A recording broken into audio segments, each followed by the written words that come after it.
Welcome to Pindar Poetry. We hope you learned something new. You start by rigging the downrigger so it works predictably. First, mount the unit solidly. Vibration or loose bolts ruin depth control. Once mounted, spool cable and add the desired downrigger weight, typically 10 lb to 30 lb, then clip your main line to the release. Make sure your fishing rod is in the holder with medium drag. This prevents line breakage while allowing a clean release. Next, power on the unit and confirm cable feeds. Once the weight is ready, find your target depth with the depth finder. You want fish depth or the thermocline. Lower the weight slowly. Steady movement prevents tangles and gives your lure natural action.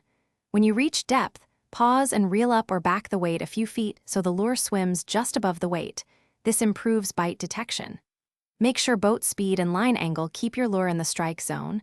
Adjust depth as you change speed or drift.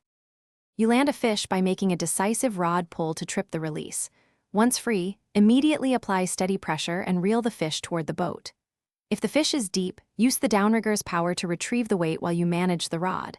This prevents slack and lost fish. Finally, if something goes wrong, like a fouled cable or a stuck release, stop, cut the line or use a spare clip, address the snag, and inspect gear before sending the weight back down. Thanks for watching. Consider subscribing if we helped you.